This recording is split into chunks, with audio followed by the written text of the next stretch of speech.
출애굽기 34장 21절에서 23절까지 말씀.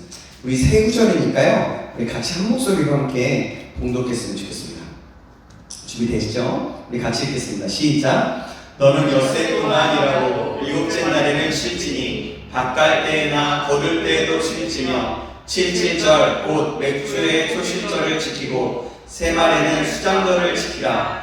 너희의 모든 남자는 매년 3번씩 주 여호와 이스라엘의 하나님 앞에 보일지라. 아멘. 우리 옆 사람을 사랑하겠습니다. 잘 오셨습니다. 잘 오셨습니다. 네, 잘 오셨습니다.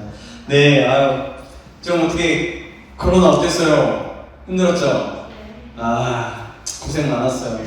이게 은근히 아파가지고 어디가 막 엄청 아픈 건 아닌데 은근히 계속 몸을 막 누르고 힘들게 하더라고요. 맞죠? 그래서 막 저 같은 경우는 몸도 막 칼칼하고 막 기침도 엄청 나고 막 그랬었던 것 같아요. 네, 고생했어요. 격려합니다. 네, 우리 또 우리 옆 사람과 인사해 볼게요. 고생하셨습니다. 네, 그래. 오늘은 우리는 어떻게 감사할 수 있을까요? 라는 제목으로 하나님 말씀 받겠습니다. 뭐라고요? 우리는 어떻게 감사할 수 있을까요? 라는 제목으로 하나님 말씀 받겠습니다. 오늘은요, 우리가 알다시피 추수감사주일입니다. 아마도 우리가 알고 있지만 감사주일이라는 거는 우리가 다 알고 아까도 얘기했지만 오전에 대부분의 말씀을 들었을 것입니다. 그래도 또 혹시라도 우리가 알아야 할 감사자는 어떤 것인지, 또 오늘 추수감사절의 유래와 의미, 그리고 감사하는 자가 자에게 어떤 축복이 있는가를 살펴보겠습니다. 그리고 더 나아가서 우리가 어떻게 감사할 수 있을까에 대해서도 한번 성경 말씀과 여러 가지를 통해서 한번 알아보도록 하겠습니다. 감사는요, 어떤 절기나 특별한 경우에만 하는 것이라고 생각하기가 쉽습니다. 그런데 성경은요, 뭐라고 얘기하냐면 범사에 매번, 매순간 감사라고 했어요. 범사라는 것은 매번 감사, 매순간 범사에 우리의 삶 가운데 있는데 그곳에서 항상 감사하라는 거예요. 그리고 믿는 자는 자나깨나 감사하면서 감사하는 것들을 생활하면서 이루어야 살라는 거죠. 예수님은요, 누가복음 22장 39절에서 이렇게 얘기합니다. 습관을 쫓아 감람산에 가시네 기도하셨다고 하였어요. 예수님이 기도하신 것처럼 우리의 감사 생활도 예수님이 기도하신 것, 그 습관화했던 것처럼 우리도 감사가 습관화되어야 된다는 겁니다. 형식적인 습관이 아니라 몸에 배인 생활화되어야 한다는 거예요. 그것이 진정한 감사라는 거죠. 성경에서 우리에게 명령하고 계신 감사라는 거죠. 반가워요, 어서와요. 네. 아유, 역색했네. 아유, 멋있다. 그래요? 자, 그래요. 그래서 우리가 어떻게 추수감사주일은 무엇인가? 어떻게 추수감사주일은 어떤 형식으로 이루어졌는가? 먼저 이스라엘의 추수감사주일부터, 그리고 미국의 추수감사, 영국의 추수감사, 또 한국의 추수감사 등 나라별로 우리가 추수감사에 대해서 좀 같이 한번 해보도록 하겠습니다. 알아보도록 하겠습니다. 이스라엘의 감사는요, 첫 열매를 하나님께 바치는 것으로 시작됩니다. 신명기 15장 19절에 보면 너의 우양의 처음 난 수컷은 구별하여 내 하나님 여호와께 드릴 것이니 내 소의 첫 새끼는 부리지 말고 내 양의 첫 새끼의 털은 깎지 말고 라고 했고, 또 15장 21절에는 그러나 그 짐승이 흠이 있어서 절거나 눈이 멀었거나 무슨 흠이 있으면 내 하나님 여호와께 잡아서 드리지 못할지니 라고 했습니다. 그러니까 가축의 첫 새끼나 곡식이나 채소의 그 처음 것은 반드시 하나님께 바쳤다는 거예요. 첫 열매를 하나님께 바치는 것은 이스라엘 백성들의 바로 습관과 같은 것이었어요. 그래서 외식하는 바리새인들조차도 이것이 습관화되어서 마태복음의 23장에 이렇게 합니다. 너희가 박해와 회향과 근채와 치배조를 드리되 라고 했어요. 오타가 나는지 모르겠어요. 네. 어쨌든 그래요. 이처럼 이스라엘 백성들은요, 절기에만 감사한 것이 아니라 첫 열매는 무조건 자기가 먹기 전에 꼭 하나님께 드리는 습관이 있었던 거예요. 또한 이스라엘 백성들은 가을이 되면 수장절, 곧 초막절을 지킵니다. 출애굽기 34장에 나오는 내용인데요. 초막절을 지키면서 이스라엘 백성들은 광야 생활에서 하나님의 인도하심을 기리면서 감사하는 예배와 또 축제 행사를 했어요. 초막은 중대한 의미가 있습니다. 시편 27편의 5절에서 여호와께서 환난 날에 나를 초막 속에 비밀히 지키시고 라고 말했어요. 그것처럼 초막은요, 낮에는 더위를 가려주고 밤에는 추위를 막아주는 역할을 했습니다. 바로 이 초막은 하나님의 보호하심을 의미했던 거예요. 그래서 이스라엘은요, 늘 이러한 하나님의 보호하심과 안보하심, 그것에 감사하면서 추수감사절을 지켰다는 겁니다. 그렇게 하나님께서 그렇게 이스라엘이 하나님 앞에 감사함으로 드렸다는 거죠. 그렇게 감사하면서 축제를 했던 것이 바로 그런 추수감사주의였던 것입니다. 또 미국의 추수감사절은 어떠냐면 1620년경에 영국에서 신앙의 자유를 찾아서 100여 명의 넘는 청교도들이 정말 복음을 가지고 온전한 복음을 찾기 위해서 대서양을 건너서 신대륙을 찾아왔어요. 그리고 배를 타고 건넜으나 추위와 배고픔을 견디지 못해서 배 안에서 숱한 여러 사람들이 죽고 살아남은 자들만이 그 땅을 밟게 되었어요.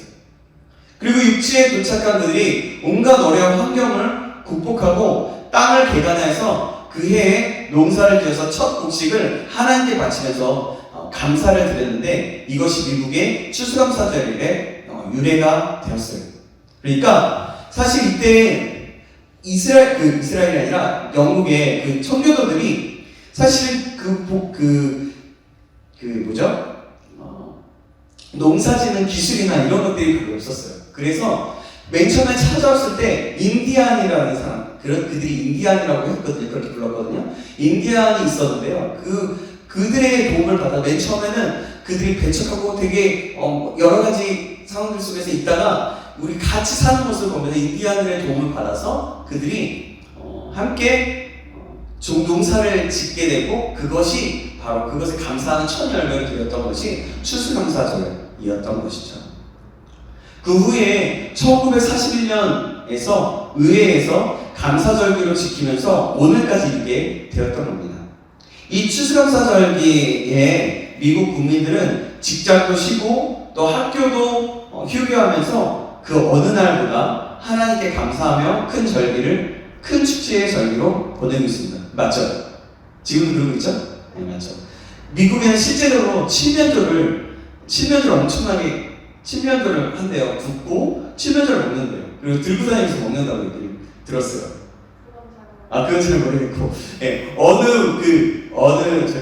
주에 가니까 가서 했는데 추수감사절이라고 해서 칠면조를 이렇게 해가지고 다리를 들고 다니면서 먹고 다니고 막 그렇게 축제를 했다고 얘기를 들었던 것 같아요. 네, 그랬어요. 그래서 그게 큰 축제로 지금도 지켜지고 있어요. 또 영국의 추수감사주일은 어땠냐면, 아까 미국의 추수감사주일이었고요. 영국의 추수감사주일은 10월 중에 지킵니다. 그런데 그들은 추수감사절이 되면 교회로 꽃과 과일, 채소, 또 처음 곡식을 가져와서 하나님의 축복에 감사하면서 서로 나누면서 즐거워했습니다. 그리고 바자회를 열어서 소외되고 어려움이 처한 자들을 도우면서 그런 행사들을 했대요. 그래서 고아원이나 양로원을 방문해서 외로운 자들과 함께 그들의 위로하면서 추수감사절기를 지킨다고 합니다. 그래요. 바로 지금 우리나라가 되게 비슷하죠? 그죠? 그래요. 그렇게 하면서 우리가 지금 감사절기 때 우리는 지금 아직 잘 몰랐지만 사실 추수감사절기 때 추수감사절 과일을 모아서 하나님께 먼저 드리고, 우리가 교회에서 또 양론이 아니라 고아원에 방문해서 그 과일을 모두 나눠주는 것, 바로 그것들과 마찬가지였던 거죠. 지금 우리나라가, 지금 우리 교회가 하고 있는 겁니다. 그래서 오늘 특별하게 이번 주 제가 이야기했는지 모르게 전체 토방에서는 얘기하지 않았던 것 같은데 각자 개인이 만난 사람하고는 얘기했던 것 같은데 뭐냐면 어떻게 했냐면 이 추수감사절 감사 그 페스티벌이 아니라 뭐였죠? 페스티벌 맞나요? 페스티벌 맞나요? 아니죠. 콘테스트였죠. 우리는 콘테스트. 근데 지금 페스티벌이라고 자꾸 하지?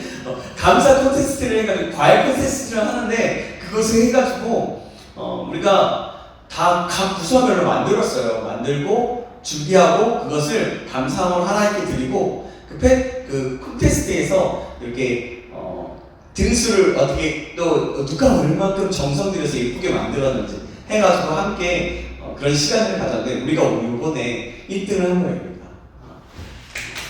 이사죠? 그거 어떻게 했냐면 사실 우리 지체들이 다 같이 해야 하는 건데 이번에는 또 우리가 또 시기상조이고 여러 가지가 있어서 작년에도 슬기 집사님이 혼자 준비 다 하셔서 하셨대요. 근데 이번에도 마찬가지로 좀 연락을 할까 하다가 좀 늦은 것 같아서 연락을 하지 않고 그냥 슬기 집사님하고 제 아내 우리 전현 사모님이 같이 준비해서 저는 또 진군으로 같이 과일 사러 가서 진군을 하고 도와줘서 함께 이 시간을 꾸몄어요. 그래서 또 감사한 것은 그것에서 1등 또 이렇게 5표가 나왔다고 하더라고요. 놀라웠어요. 저는 정말 감사했죠. 하나님께 연락을 해서 감사하네요. 네. 그래서 우리 잘 먹으라고 맛있는 거 먹으라고 이렇게 했던 것 같습니다. 예, 어쨌든 그렇고요. 일본도 마찬가지 11월 중에 추수감사절기를 지키는데요. 일본에는 교회가 굉장히 적죠. 그래서 보통 20-30명이 모이는 교회가 대다수이지만 이때에 침례식을 거행한대요.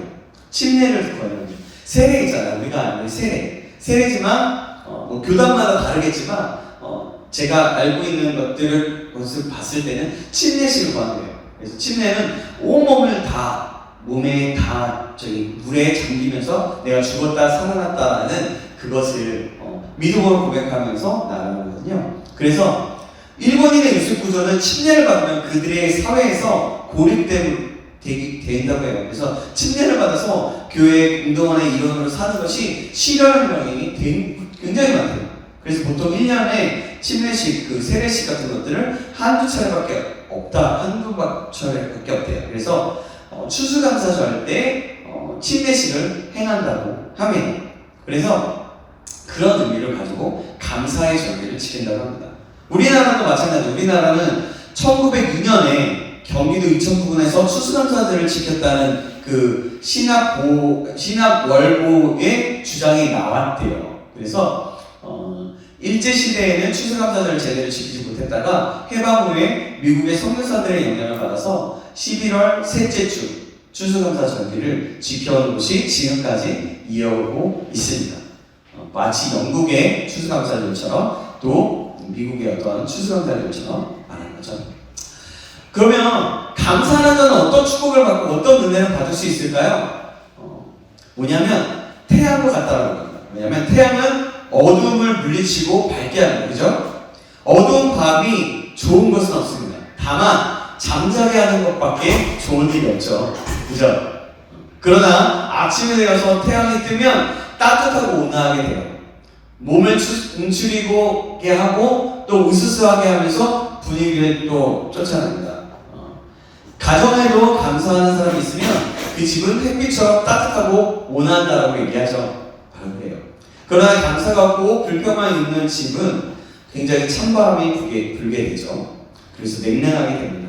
시편 84편 11절에서 이렇게 얘기합니다. 여호와 하나님은 해요 방패시다 라고 말합니다. 하나님을 모시는 가정은 비록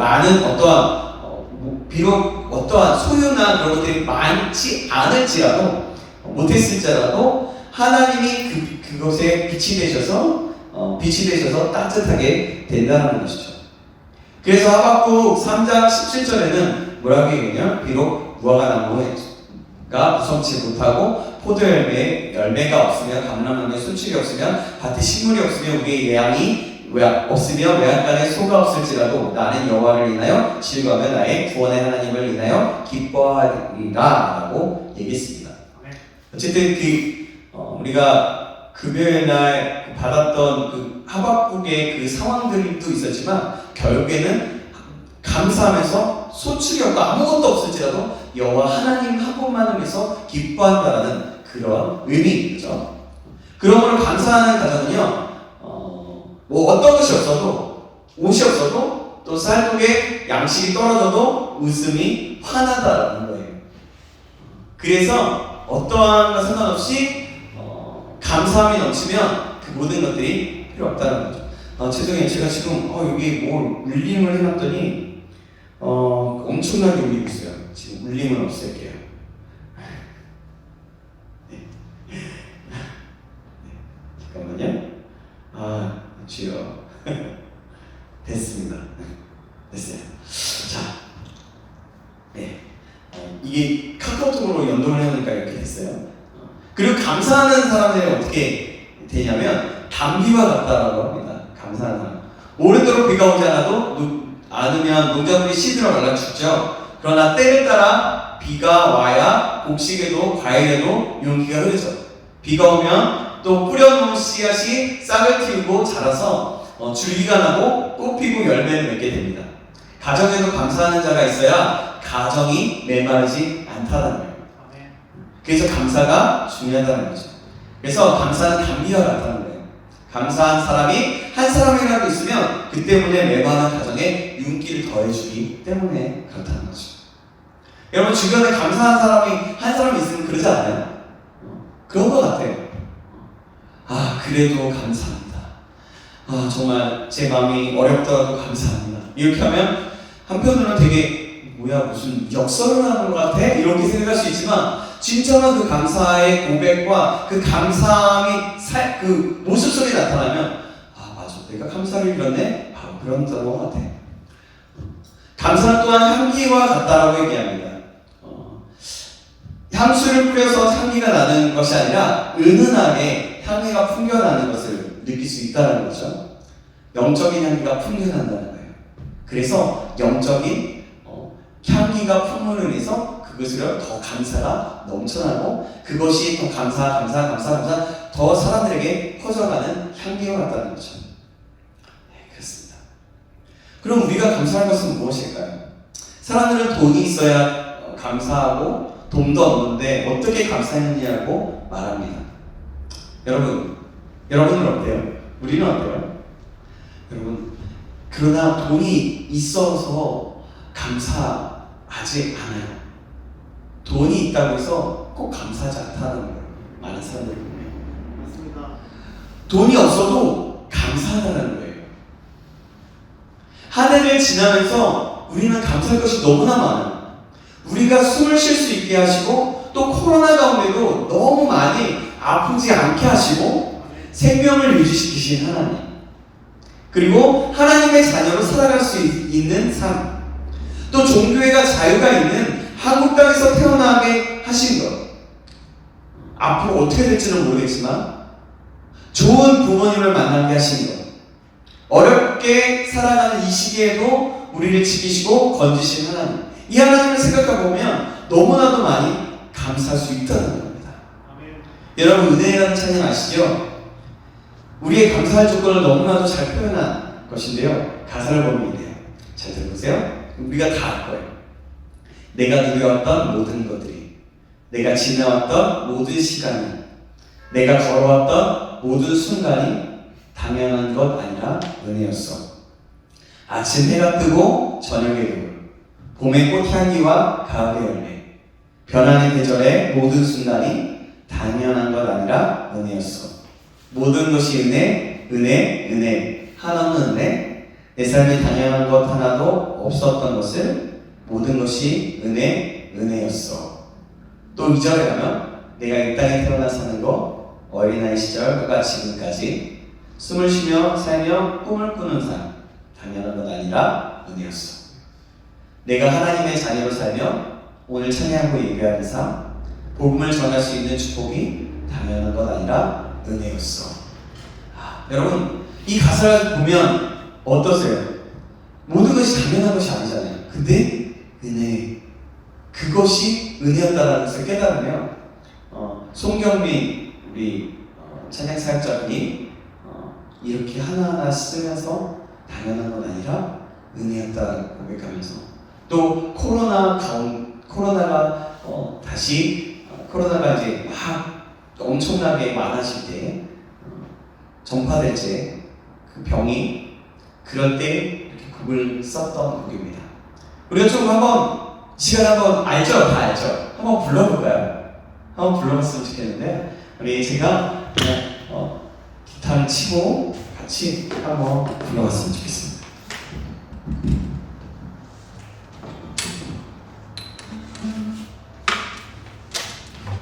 볼게요.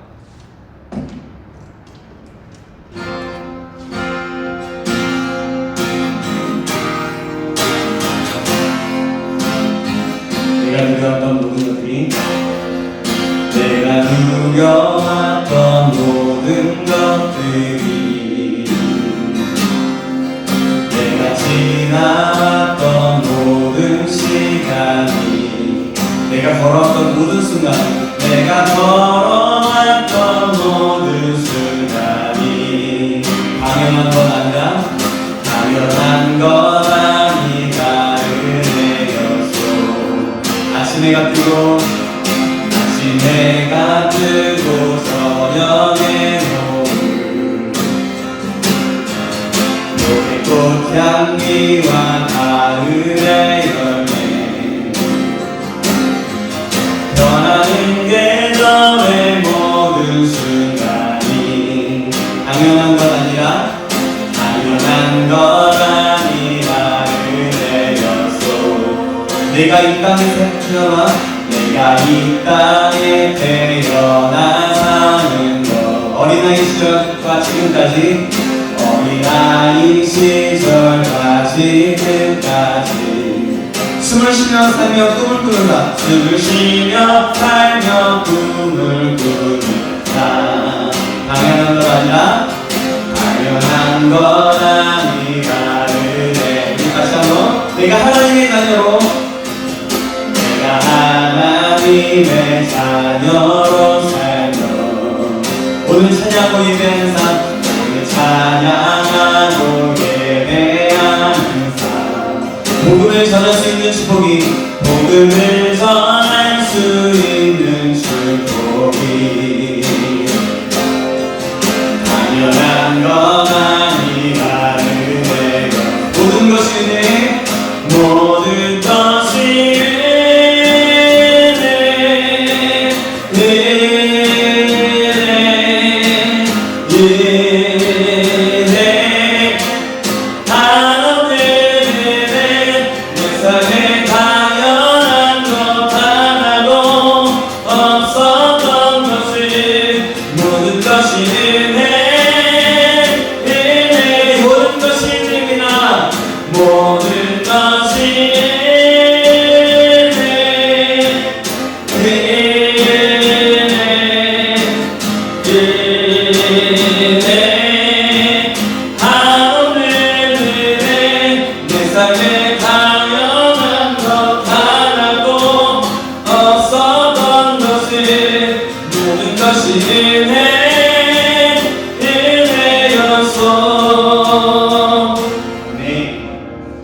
그렇습니다. 모든 것이 은혜입니다. 정말 우리가 이 작은 것 하나에서도 감사할 때 정말 하나님께서 정말 기뻐하시지 않을까라는 생각이 듭니다. 그럼 우리가 마지막으로 우리가 살펴볼 게 하나 있는데요. 그럼 우리가 어떻게 하나님께 감사할 수 있을까요? 우리가 아까 짧게나마 우리가 감사할 것이 어떤 것인지 하나하나 조금씩 살펴봤어요. 그럼 우리가 어떻게 감사해야 될까요? 뭐냐면 어린아이와 같은 마음인 거예요. 요한복음 6장 9절에 이렇게 말씀합니다. 한 어린아이가 있어 보리떡 5개와 물고기 2마리를 가졌나이다. 뭐냐면 마음을 다한 그 어린아이가 배고프지 않았을까요? 그때 당시에 모든 사람이 배고팠을 때예요. 근데 어린아이도 너무 배고프지 않았을까요? 근데 자신이 가지고 있었던 도시락 하나를 깐 거예요. 그리고 도자기 하나를 까서 물고기 2마리와 보리떡 5개를 가지고 나눈 거예요. 제가 여기 가지고 있어요. 가지고 있어서 나갔던 거죠. 그래서 어린아이가 그렇게 자기의 마음껏 모든 것을 드렸다는 거예요. 정말 먹고 싶었을 것 같아요. 근데 그래도 예수님께 드릴 거야 하면서 참아도 정말 참아서 그 식욕을 억제하지 못한 어린이가 아니라 식욕까지 억제하면서 주님을 위해서 드렸다는 거죠. 이것이 바로 마음을 다한 감사였던 겁니다. 언제나 주님께 감사한 이 마음, 이 어린아이의 마음을 본받아서 우리도 감사해야 한다는 겁니다. 또 어떻게 감사할 수 있냐면 다니엘처럼 뜻을 다해 감사할 수 있어요.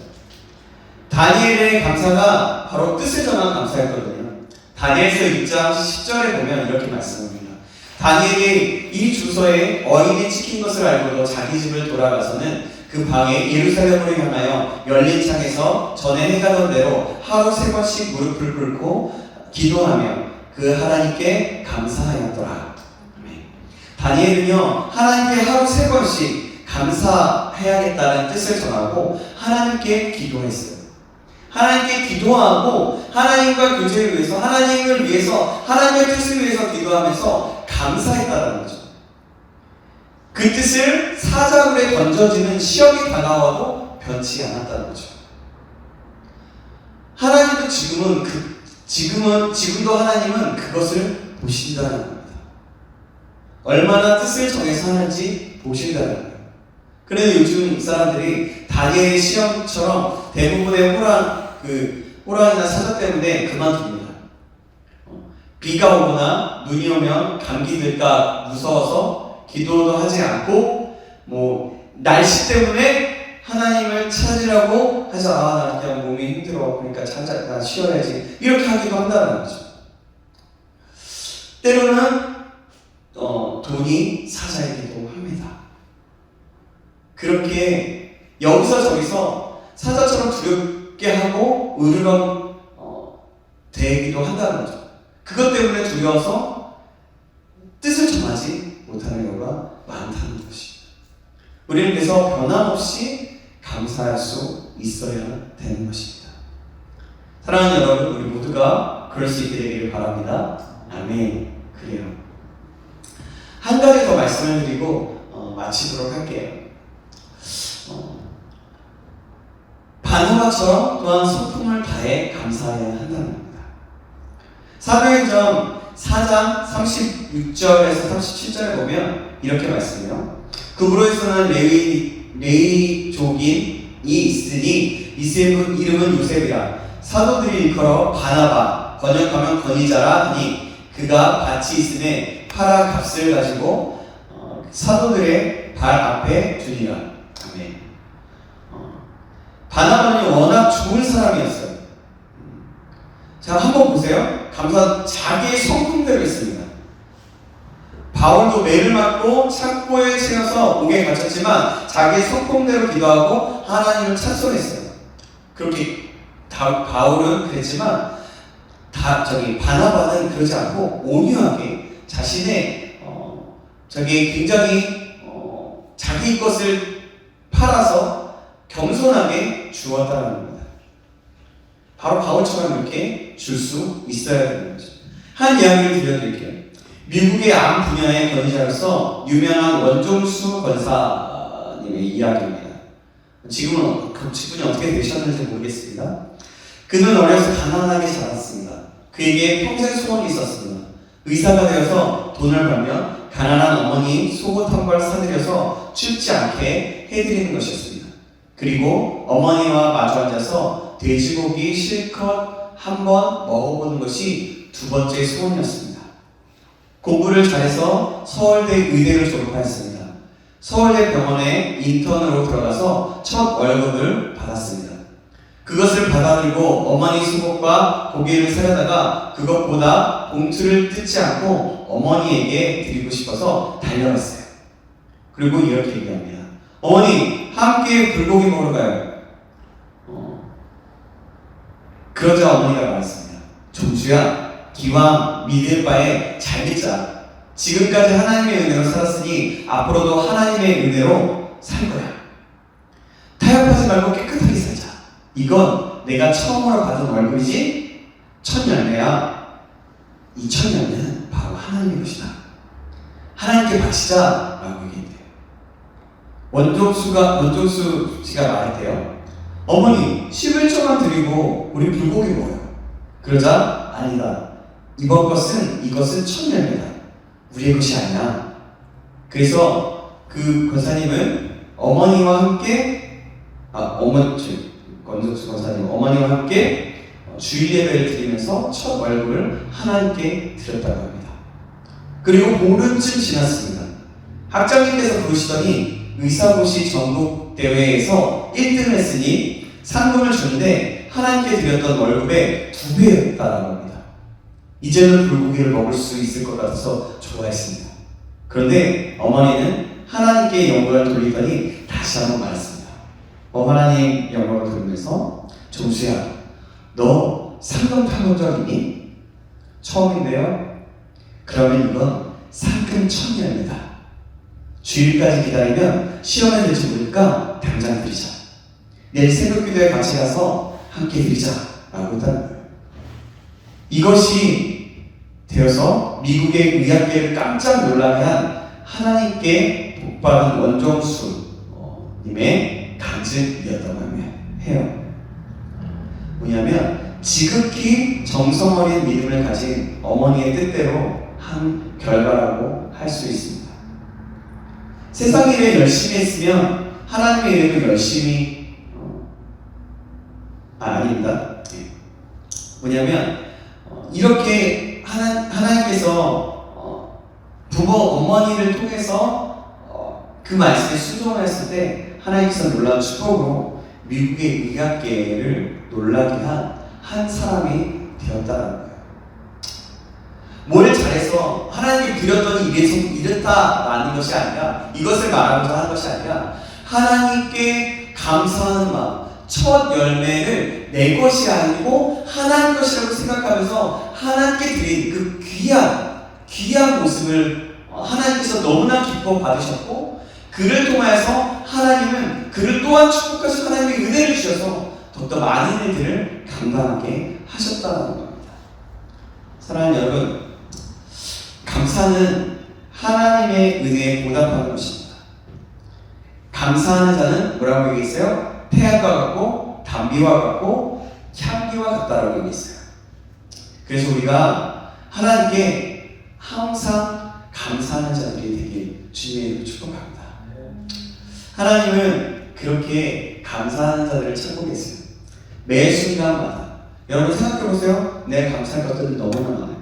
많은 이야기를 해놨지만 그 감사를 하게 되면 하나님께서 이런 분들, 이런 은혜를 허락해 주실 것이라고 성경은 누누이 말씀하고 그렇게 이렇게 우리에게 명령하고 간증하고 있어요. 여러분, 우리가 감사할 것이 없다면 내가 이래서 감사합니다. 내가 힘들어서 감사합니다. 내가 힘들어서 하나님을 찾을 수밖에 없어서 감사합니다. 내가 너무나 또 잘 되는 것이다. 너는 이렇게 잘 되게 해주셔서 감사합니다. 내가 숨을 쉴 수 있어서 감사합니다. 이렇게 고백할 수 있는 저와 여러분에게 주님의 축복합니다. 감사절이라서 이러한 말씀을 전하기보다는 여러분, 우리가 우리의 평소의 삶 속에서 그런 감사함이 있을 때 하나님은 정말 우리를 통해서 더욱더 많은 것들을 행하실 것입니다.